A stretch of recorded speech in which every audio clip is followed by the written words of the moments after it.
ಮುಖ್ಯಮಂತ್ರಿಗಳ ವಿರುದ್ಧ ಪ್ರತಿಭಟನೆ ಮಾಡುವ ಸಂದರ್ಭದಲ್ಲಿ ನಾಲ್ಗೆಯನ್ನು ಹರಿಬಿಟ್ಟಿದ್ದಾರೆ ಸಂಜಯ್ ಪಾಟೀಲ್.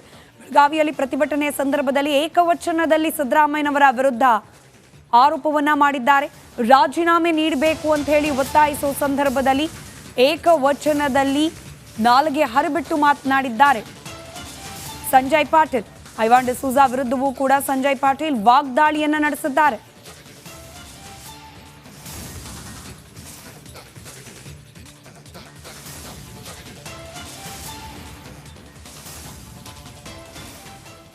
ನ್ಯಾಯ ವ್ಯವಸ್ಥೆ ಇದೆ, ಸಂವಿಧಾನದಲ್ಲಿ ಏನೇನು ಮಾಡ್ಬೇಕಂತಿದೆ ಮಾಡ್ರಿ ಅಲ್ಲ, ಯಾರು ಬಿಟ್ಟು ಬೇಡ ಅಂದಾರ. ಆದ್ರೆ ಈಗ ಯಾಕೆ ಮತ್ ನೀವು ಸಿಕ್ಕಿದ ಮೇಲೆ ಅಂದ್ರೆ 4 ಕಲ್ಲು ಇದೇನು, ಆಮೇಲೆ ಮತ್ತೊಬ್ಬ ಕಲ್ಲು ಹುಡುಕ್ಯಾಡೋದ. ಮಗನ ನೀ ಸಗಣಿ ತಿಂದಿದಿ, ಅದು ಮೊದಲು ಅಂತಿ ಮಾಡ, ಆಮೇಲೆ ಮತ್ತೊಬ್ರ ಕಡೆ ಬರೋ ಮಾಡ. ಈ ವ್ಯವಸ್ಥೆ ಇದೆ. ಯಡಿಯೂರಪ್ಪ ಅವರು ಮುಖ್ಯಮಂತ್ರಿ ಇದ್ದಾಗ ಜೈಲ್ಗೆ ಹೋಗಿ ಬಂದ್ರಲ್ವಾ, ಅಲ್ಲಿಗೆ ಭಾಳ ಕುಂದು ಮಾತಾಡ್ಕತ್ತಿದ್ದೆ, ಡ್ಯಾನ್ಸ್ ಮಾಡಿ, ರಾಕ್ ಡ್ಯಾನ್ಸ್ ಮಾಡಿ. ಈಗ ಯಾಕೆ ಈಗ ನಿನ್ನ ಮೇಲೆ ಬಂತು, ಸ್ವಂತ ಮೇಲೆ ಬಂತು ಅಂದಮೇಲೆ ಅವ್ರು ಹಿಂಗೆ ಇವ್ರು ಹಂಗೆ ಅಲ್ಲ. ಮೊದಲು ನೀ ಏನಿದೆ ಹೇಳ, ನ್ಯಾಯ ವ್ಯವಸ್ಥೆ ಇದೆ, ಸಂವಿಧಾನದಲ್ಲಿ ಏನೇನು ಮಾಡ್ಬೇಕಂತಿದೆ ಮಾಡ್ರಿ ಅಲ್ಲ, ಯಾರು ಬಿಟ್ಟು ಬೇಡ ಅಂದಾರ. ಆದ್ರೆ ಈಗ ಯಾಕೆ ಮತ್ ನೀವು ಸಿಕ್ಕಿದ ಮೇಲೆ ಅಂದ್ರೆ 4 ಕಲ್ಲು ಇದೇನು, ಆಮೇಲೆ ಮತ್ತೊಬ್ಬ ಕಲ್ಲು ಹುಡುಕ್ಯಾಡೋದ. ಮಗನ ನೀ ಸಗಣಿ ತಿಂದಿದಿ, ಅದು ಮೊದಲು ಅಂತಿ ಮಾಡ, ಆಮೇಲೆ ಮತ್ತೊಬ್ರ ಕಡೆ ಬರೋ ಮಾಡ. ಈ ವ್ಯವಸ್ಥೆ ಇದೆ. ಯಡಿಯೂರಪ್ಪ ಅವರು ಮುಖ್ಯಮಂತ್ರಿ ಇದ್ದಾಗ ಜೈಲ್ಗೆ ಹೋಗಿ ಬಂದ್ರಲ್ವಾ, ಅಲ್ಲಿಗೆ ಭಾಳ ಕುಂದು ಮಾತಾಡ್ಕತ್ತಿದ್ದೆ, ಡ್ಯಾನ್ಸ್ ಮಾಡಿ, ರಾಕ್ ಡ್ಯಾನ್ಸ್ ಮಾಡಿ. ಈಗ ಯಾಕೆ ಈಗ ನಿನ್ನ ಮೇಲೆ ಬಂತು, ಸ್ವಂತ ಮೇಲೆ ಬಂತು ಅಂದಮೇಲೆ ಅವ್ರು ಹಿಂಗೆ ಇವ್ರು ಹಂಗೆ ಅಲ್ಲ. ಮೊದಲು ನೀ ಏನಿದೆ ಹೇಳ, ನ್ಯಾಯ ವ್ಯವಸ್ಥೆ ಇದೆ, ಸಂವಿಧಾನದಲ್ಲಿ ಏನೇನು ಮಾಡ್ಬೇಕಂತಿದೆ ಮಾಡ್ರಿ ಅಲ್ಲ, ಯಾರು ಬಿಟ್ಟು ಬೇಡ ಅಂದಾರ. ಆದ್ರೆ ಈಗ ಯಾಕೆ ಮತ್ ನೀವು ಸಿಕ್ಕಿದ ಮೇಲೆ ಅಂದ್ರೆ 4 ಕಲ್ಲು ಇದೇನು, ಆಮೇಲೆ ಮತ್ತೊಬ್ಬ ಕಲ್ಲು ಹುಡುಕ್ಯಾಡೋದ. ಮಗನ ನೀ ಸಗಣಿ ತಿಂದ. ಇವತ್ತು ಕೇಬಲ್ ದಿನಾಚರಣೆ ಅಂಗವಾಗಿ ಕಲ್ಪತರುನಾಡು ತುಮಕೂರಿನಲ್ಲಿ ಅದ್ದೂರಿ ಕಾರ್ಯಕ್ರಮ ಹಮ್ಮಿಕೊಳ್ಳಲಾಗಿತ್ತು. ಸಾವಿರಾರು ಕೇಬಲ್ ಆಪರೇಟರ್ಗಳ ನೇತೃತ್ವದಲ್ಲಿ ರಾಜ್ಯ ಮಟ್ಟದ ಕೇಬಲ್ ಡೇ ಆಚರಿಸಿ ಸಂಭ್ರಮಿಸಲಾಯಿತು.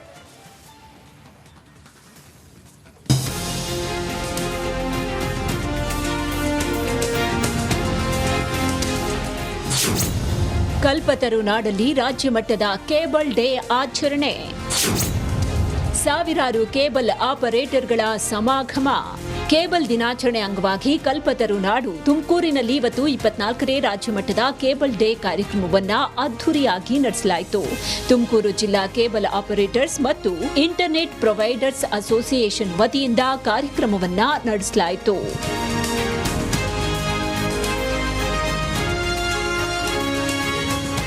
ತುಮಕೂರಿನ ಗುಬ್ಬಿ ವೀರಣ್ಣ ಕಲಾಕ್ಷೇತ್ರದ ಆವರಣದಲ್ಲಿ ನಡೆದ ಕೇಬಲ್ ಡೇ ಕಾರ್ಯಕ್ರಮದಲ್ಲಿ ಕೇಬಲ್ ಅಸೋಸಿಯೇಷನ್ ರಾಜ್ಯಾಧ್ಯಕ್ಷ ಪ್ಯಾಟ್ರಿಕ್ ರಾಜು, ಜಿಲ್ಲಾಧ್ಯಕ್ಷ ಬಿಎನ್ ಮಂಜುನಾಥ್, ಕೇಬಲ್ ಅಸೋಸಿಯೇಷನ್ ರಾಜ್ಯ ಕಾರ್ಯದರ್ಶಿ ರಾಮ್ಪ್ರಸಾದ್ ಗೌಡ, ಗೌರವಾಧ್ಯಕ್ಷ ಸುರೇಶ್, ಮುಖ್ಯ ಅತಿಥಿಯಾಗಿ ಖಾಸಗಿ ಪತ್ರಿಕೆ ಸಂಪಾದಕ ನಾಗಣ್ಣ, ಬೆಸ್ಕಾಂ ಇಇ ಪ್ರಶಾಂತ್ ಕೂಡ್ಲಿಗಿ ಹಾಗೂ ಮುಖ್ಯ ಭಾಷಣಕಾರರಾಗಿ ಖ್ಯಾತ ಪತ್ರಕರ್ತ ಗೌರೀಶ್ ಅಕ್ಕಿ ಹಾಗೂ ಜಿಲ್ಲಾ ಮತ್ತು ರಾಜ್ಯ ಮಟ್ಟದ ಕೇಬಲ್ ಅಸೋಸಿಯೇಷನ್ ಸಂಘಟನೆ ಸದಸ್ಯರು ಸೇರಿ ಹಲವರು ಭಾಗಿಯಾಗಿದ್ದರು. ಸದ್ಯಕ್ಕೆ ಬೆಸ್ಕಾಮ್ದು ಒಂದು KEBದು ಪ್ರಾಬ್ಲಮ್ ಇದೆ. ನಾವು ಆ್ಯಕ್ಚುಲಿ ಲೀಗಲ್ ಆಗಿ ಕಂಬಕ್ಕೆ ದುಡ್ಡು ಕಟ್ಟಿನೇ ಬಿಸ್ನೆಸ್ ಮಾಡ್ತಾ ಇದ್ದೀವಿ. ಸರ್ಕಾರ ಏಕ್ದಮ್ ಕಂಬಗಳಿಂದ ಕೇಬಲ್ ಎತ್ತರಿ, ಅದರಿಂದ ತೊಂದರೆಗಳಾಗ್ತಾ ಇದೆ ಅಂತ ಹೇಳ್ತಾವ್ರೆ. ಯಾಕಂದರೆ ತೊಂದರೆಗಳಾಗೋದಕ್ಕೆ ಅದರಲ್ಲಿ ಕರೆಂಟ್ ಏನು ಹೊಡಿತಾ ಇಲ್ಲ, ಅದು ಬೇರೆ ಗ್ಲಾಸ್ ಅಷ್ಟೇ, ಫೈಬರ್ ಆಪ್ಟಿಕ್ಕು. ಕಾರ್ಯಕ್ರಮದಲ್ಲಿ ರಾಜ್ಯದ ನಾನಾ ಭಾಗಗಳಿಂದ ಕೇಬಲ್ ಆಪರೇಟರ್ಗಳು ಭಾಗಿಯಾಗಿದ್ದರು. ಹಿರಿಯ ಕೇಬಲ್ ಆಪರೇಟರ್ಗಳ ಸೇವೆಯನ್ನ ಗುರುತಿಸಿ ಸನ್ಮಾನ ಮಾಡಲಾಯಿತು. ಅಲ್ಲದೆ ಕೇಬಲ್ ಆಪರೇಟರ್ಗಳ ಸಂಕಷ್ಟಕ್ಕೆ ಸರ್ಕಾರ ಸಹಕಾರಿಯಾಗಬೇಕು ಅಂತ ಮನವಿ ಮಾಡಿದ್ರು. ವಿವಿಧ ಬೇಡಿಕೆಯನ್ನ ಸರ್ಕಾರದ ಗಮನಕ್ಕೆ ತರುವುದಕ್ಕೆ ಕೇಬಲ್ ಡೇ ಮುಖಾಂತರ ರಾಜ್ಯ ಕೇಬಲ್ ಅಸೋಸಿಯೇಷನ್ ಮುಂದಾಗಿದೆ. ಮುಂದಿನ ದಿನಗಳಲ್ಲಿ ನಮ್ಮ ಬರುವಂಥ ಸಮಸ್ಯೆಗಳನ್ನ ಒಂದೇ ಕೂಡಿ ಒಂದು ಸಾಲ್ವ್ ಮಾಡ್ಕೊಬೇಕು. ಮುಂದೆ ಅವರ ಪ್ರಾಬ್ಲಮ್ನ ಈಗಲೇ ಎದುರಿಸಿ ನಾವು ಇಂಡಸ್ಟ್ರಿ ಉಳಿಬೇಕು ಅಂತ. ಯಾಕೆಂದರೆ ನಮಗೆ ಕೇಬಲ್ ಬಿಟ್ಟು ಬೇರೆ ಯಾವುದೋ ಉದ್ಯೋಗ ಗೊತ್ತಿಲ್ಲ ಸರ್. ಬುದ್ಧಿ ಬಂದಾಗಿಂದ ಮಾಡ್ತಿರೋಂಥ ಕೇಬಲ್ ಉದ್ಯಮ ನಮ್ಮನ್ನು ಬಿಟ್ಟು ಬೇರೆ ಆಪ್ಷನ್ ಇಲ್ಲ. ಹಾಗಾಗಿ ದಯವಿಟ್ಟು ಉದ್ಯಮ ಉಳಿಸ್ಕೊಬೇಕು ಅಂದರೆ ನಾವು ಓಡಲೇಬೇಕಾಗಿದೆ. ಒಟ್ನಲ್ಲಿ ಇವತ್ತು ರಾಜ್ಯ ಮಟ್ಟದ ಕೇಬಲ್ ಡೇ ಕಾರ್ಯಕ್ರಮ ತುಮಕೂರಿನಲ್ಲಿ ಹಮ್ಮಿಕೊಂಡಿದ್ದು, ರಾಜ್ಯದ ವಿವಿಧ ಭಾಗಗಳಿಂದ ಬಂದಿದ್ದ ಕೇಬಲ್ ಆಪರೇಟರ್ಸ್ ಒಂದೇ ಕಡೆ ಸಮಾಗಮ ಆಗಿದ್ದು ವಿಶೇಷವಾಗಿತ್ತು. ಜಗದೀಶ್ ಮಾಚಗಟ್ಟ, ರಿಪಬ್ಲಿಕ್ ಕನ್ನಡ. ಕೃತ್ಯದ ಮತ್ತಷ್ಟು ಮಹತ್ವದ ಸಾಕ್ಷಿಗಳು ಬಹಿರಂಗಗೊಂಡಿದೆ. ರಕ್ತದ ಮಡುವಿನಲ್ಲಿ ಬಿದ್ದಿದ್ದ ರೇಣುಕಾಸ್ವಾಮಿ ಮೇಲೆ ರಕ್ಕಸರ ಕ್ರೌರ್ಯದ ಫೋಟೋಗಳು ಪೊಲೀಸರಿಗೆ ಸಿಕ್ಕಿದೆ.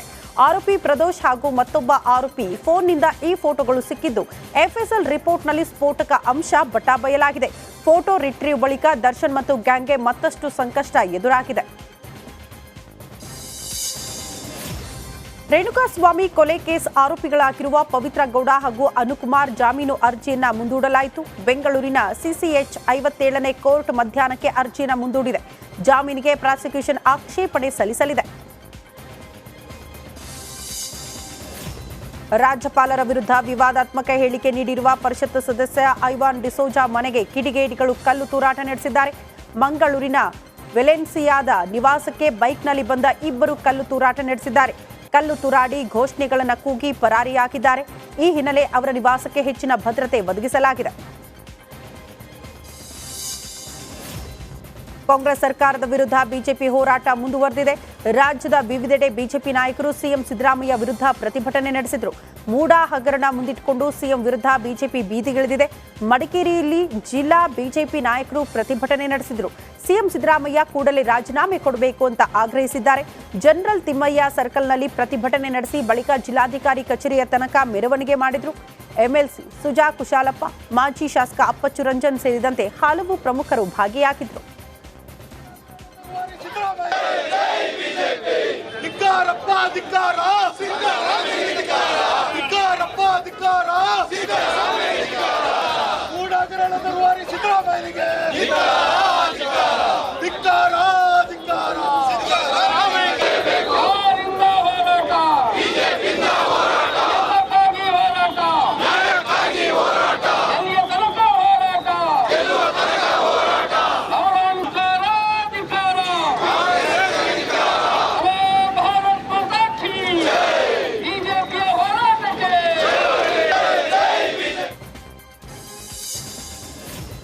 ಇನ್ನು ಇತ್ತ ಮಂಗಳೂರಿನಲ್ಲೂ ಕೂಡ ಸರ್ಕಾರದ ವಿರುದ್ಧ ಬಿಜೆಪಿ ನಾಯಕರು ಪ್ರತಿಭಟನೆ ನಡೆಸಿದರು.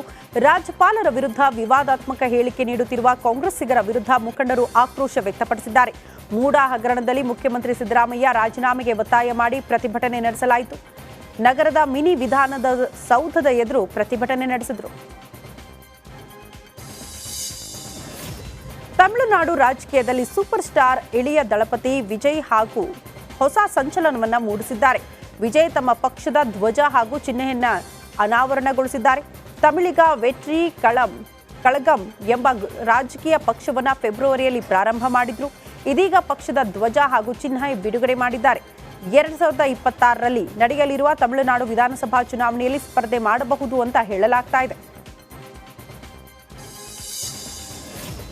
ಬೆಂಗಳೂರಿನಲ್ಲಿ ರೋಡ್ ರೇಜ್ಗೆ 22 ವರ್ಷದ ಯುವಕ ಬಲಿಯಾಗಿದ್ದಾನೆ. ವಿದ್ಯಾರಣ್ಯಪುರದಲ್ಲಿ ದುರ್ಘಟನೆ ಸಂಭವಿಸಿದೆ. ಬೈಕ್ ಟಚ್ ಆಗಿದ್ದಕ್ಕೆ ಕಾರು ಬೈಕ್ ಸವಾರರ ನಡುವೆ ಗಲಾಟೆಯಾಗಿದೆ. ಆದರೆ ಗಲಾಟೆ ಮಧ್ಯೆ ಬೈಕ್ ಸವಾರು ಅಲ್ಲಿಂದ ಹೊರಡೋದಕ್ಕೆ ಮುಂದಾಗಿದ್ದಾರೆ.